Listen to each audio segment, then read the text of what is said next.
అవ్వ అవ్వాతాతలు ఆలోచించండి. పెన్షన్దారులతో ముఖాముఖిలో ముఖ్యమంత్రి వైఎస్ జగన్. చంద్రబాబు చెప్పేవన్నీ హద్దులేని అబద్ధాలే. మీ బిడ్డకు మోసం చేయడం తెలియదు. నాకు తెలిసింది విలువలు, విశ్వసనీయతే. బాబు హయాంలో పెన్షన్లు 39 లక్షలు, మన ప్రభుత్వం ఇస్తున్న పెన్షన్లు ఏకంగా 66,34,000 బాబు హయాంలో 39 లక్షల మందికి పెన్షన్ ఇచ్చేది, మన ప్రభుత్వ హయాంలో 66,34,000 పెన్షన్లు ఇస్తున్నాం. నాడు పెన్షన్ల ఖర్చు 400 కోట్లు అయితే నేడు నెలకు 2,000 కోట్లు ఖర్చు అవుతుంది. 58 నెలల్లో ఏకంగా 90,000 కోట్లు పెన్షన్ల రూపంలో పంపిణీ చేశాం. బాబు మేనిఫెస్టోని చెత్తబుట్టలో వేశాడు. మేము చెప్పిన ప్రతి హామీని 99% నెరవేర్చాం. మంచి చేసే విషయంలో మనతో ఎవరూ పోటీ పడలేరు. అవ్వాతాతల విషయంలో అసలు తగ్గే పరిస్థితి ఉండదు. తగ్గేదిలే అంటాడు. వాళ్ళు ఎలాగో చేసేది లేదు కాబట్టి చెప్పడానికి ఏముంది, నోటికి అడ్డేముంది. అబద్ధాలు రెక్కలు కట్టేస్తే చాలు, ఎలాగో చేసేది లేదు కదా అనే మనస్తత్వం వాళ్ళది. మీ బిడ్డ అలా కాదు, ఏదైనా చెప్పాడంటే ఖచ్చితంగా చేసి చూపిస్తాడు అంటూ పెన్షన్దారులతో సీఎం జగన్మోహన్ రెడ్డి, అంటే చంద్రబాబు నాయుడు గారు కానీ కూటమికి సంబంధించిన నాయకులు అనేక హామీలు ఇస్తారు. ఒక సంవత్సరానికి 4 లక్షల ఉద్యోగాలు ఇస్తా అంటాడు చంద్రబాబు నాయుడు గారు. యువతని 4 లక్షల ఉద్యోగాలు ఒక్కొక్క సంవత్సరానికి ఇస్తాయి. మొత్తం 5 సంవత్సరాలు 20 లక్షల ఉద్యోగాలు ఇస్తాను. అవి ఇచ్చేది లేదు, మన లేదు. రాజోడో రెడ్డోడో తర్వాత సంగతి, ముందైతే అందాం అని అధికారంలోకి రావాలా అనే పరిస్థితులు ఆయన ఉంటుంది. దాన్ని ఉద్దేశించి అట్లే పెన్షను ఏప్రిల్, మే, జూన్ నెల కూడా జూన్ నెలలో ఇంటికి పంపిస్తా అంటుండు ఎవరు, చంద్రబాబు నాయుడు గారు. 4,000 చొప్పున. అది చేసేది కాదు, మన కాదు కాబట్టి చెప్పేద్దాం. ముందు నమ్మి బుట్టలో పడితే పడతారు, వాడుకుందాం, పడకపోతే వదిలేద్దాం అని చెప్పి ఏది పడితే అది అడ్డగోలుగా అబద్ధాలు చెప్పే పరిస్థితి ఉంది అని చెప్పి జగన్మోహన్ రెడ్డి గారు చెప్తుండ్రు. కాబట్టి అబద్ధాలు నమ్మేది కాదు. ఎందుకంటే వాళ్ళు ఎలాగ చేసేది కాదు, మన కాదు, అది చేసేది ఉండదు, మన లేదు.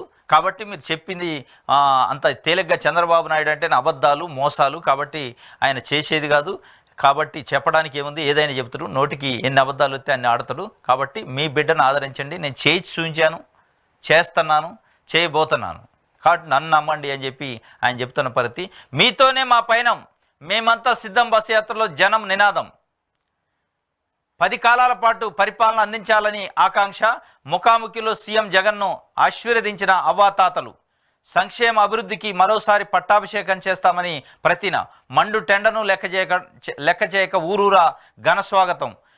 కురిచేడు, వినుకొండలో జనసంద్రాన్ని తలపించిన రోడ్ షో. మీతోనే మా పయనం ఉంటుంది, మిమ్మల్ని ఆదరిస్తాం, మీరే మాకు మంచి చేశారు అని చెప్పి జగన్మోహన్ రెడ్డిని అవ్వాతాతలు ఎక్కడికక్కడ ఆశీర్వదించిన పరిస్థితి, ఆదరిస్తున్న పరిస్థితి. మొత్తానికి ఈ బస్సు యాత్ర యొక్క ఫలితం స్పష్టంగా కనపడుతుంది.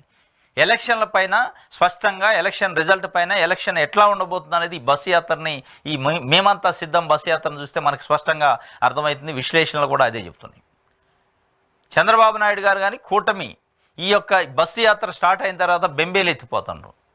ఎక్కడికక్కడికి వాలంటీర్లు మేము ఏమనలేదు, వాలంటీర్లు మేము తీసేయనలేదు, పెన్షన్ల పంపిణీని ఆపనలేదు, ఇట్లా యూటర్న్లు తీసుకొని గతంలో ఏదైతే స్టేట్మెంట్లు ఇచ్చారో అవన్నీ పక్కన పెట్టారు. ఇప్పుడు కొత్త స్టేట్మెంట్లు ఇస్తాను.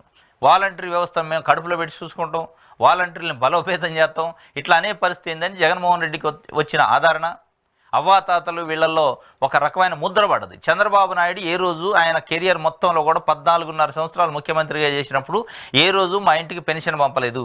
జగన్మోహన్ రెడ్డి మొట్టమొదటిసారిగా దేశంలోనే మొట్టమొదటిసారిగా వాలంటీర్ వ్యవస్థను పెట్టి మా ఇంటికే, మా గడప దగ్గరికి ప్రతి 1 తారీఖు రోజు టంచనగా, అది గాలి వచ్చినా, వాన వచ్చినా, ఎండ వచ్చినా, నిప్పులు పడ్డా కానీ ఇంటికి తెచ్చి పంపిణీ చేసే పరిస్థితి ఉంది. ఈ వ్యవస్థ ఎవరూ చేయలేదు, ఆయన చేసిన పరిస్థితి లేదు కాబట్టి ఈయన చేసిండు అని చెప్పి ఒక ఆదరణ అనూహ్యంగా వచ్చింది. గ్రాఫ్ రోజు రోజుకి ఇంక్రీజ్ అవుతుంది. ఎప్పుడైతే చంద్రబాబు నాయుడు గారు కూటమి అనే పేరుతోనే బీజేపీ పార్టీతో పొత్తు పెట్టుకుండో గ్రాఫ్ డౌన్ఫాల్ అవుతుంది రోజు రోజుకి. ఎప్పుడైతే మేమంతా సిద్ధం సభలతోనే అవ్వాతాతలు వాలంటీర్ల ఇష్యూని ఎత్తుకొని, పెన్షన్ల ఇష్యూని ఎత్తుకొని, ఇది ఎప్పుడైతే బయటకు వచ్చిందో పెన్షన్ల విషయంలో ఇంటింటికి పంపిణీ చేసి అనేది తెలుగుదేశం పార్టీ ఆపు చేసింది. తెలుగుదేశం పార్టీకి సంబంధించిన మనుషులు లేఖలు రాసి ఆపారు అనేది ఎప్పుడైతే నిజమో అనేది నిర్ధారణ అయిందో ఆ రోజు నుంచి అక్కడ గ్రాఫ్ పడిపోతుంది, ఇక్కడ గ్రాఫ్ పెరుగుతుంది. ఇది స్పష్టంగా కనపడుతుంది. ఇప్పుడు చంద్రబాబు నాయుడు గారు బెంబేలు ఇస్తుండు. వాళ్ళకి సంబంధించిన మీడియా, పచ్చ మీడియాకు సంబంధించి రకరకాల వార్తలు అయిపోయింది. ఇల్లు ట్రాన్స్ఫర్ అయ్యారు, ఐఏఎస్లు పోయారు, ఐపీఎస్లు పోయారు, ప్రశాంత్ కిషోర్ చెప్పిండు, ఇట్లాంటి గోబెల్స్ ప్రచారం మొదలుపెట్టారు అనేది ఇవాళ ఏపీలో ప్రజలు మాట్లాడుకుంటున్నారు. ఒకరోజు ట్రాన్స్ఫర్లు అయితే అయిపోయింది, మొత్తం ఎలక్షన్ కమిషన్ చేతిలో పోయింది ఏపీ. ఇక జగన్మోహన్ రెడ్డి ఆటలు దాగు ట్రాన్స్ఫర్లు చేశారు, అద్భుతంగా చేశారండి. ఇంకో రోజు మళ్ళా కొత్త వాళ్ళని నియమిస్తే లేదు ఇదంతా జగన్మోహన్ రెడ్డికి సంబంధించిన విధేయులు వీళ్ళు, వీళ్ళని నియమించిండు జవహర్ రెడ్డి గారు సిఎస్ అని చెప్తారు. ఇవాళ మళ్ళీ ప్రశాంత్ కిషోర్ గురించి చెప్తారు. మళ్ళీ ట్రాన్స్ఫర్ చేసిన అధికారులకు ఇచ్చిన పోస్టింగ్ మీద కూడా విమర్శలు చేస్తున్నారు. మొత్తానికి ప్రజలను వదిలిపెట్టి గాలిలో మేడలు కడుతున్నారు. ప్రజలకు సంబంధించి ఏం పని చేస్తామని చెప్పే పరిస్థితి లేదు. ఎప్పుడు ఈ అధికారుల మీద, బ్యూరోక్రాట్స్ మీద, లేకపోతే సర్వేల మీద, వీటి మీద ఆధారపడతాం కానీ జనం మీద చంద్రబాబు నాయుడు గారు ఆధారపడలేదు. జగన్మోహన్ రెడ్డి ప్యూర్లీ ప్రజలను అభిమానిస్తుండు, ప్రజల మీద ఆధారపడ్డాడు, ప్రజలను నమ్ముకుండు, ప్రజలను విశ్వసించిండు. కాబట్టి ప్రజలు ఆ రేంజ్లో ఆదరిస్తున్నారు. ఇది అవాతాతలు ఆలోచించండి అని చెప్పి ఆయన ఇచ్చిన ఒక స్టేట్మెంట్కి సంబంధించి ఒక వార్తనిచ్చారు.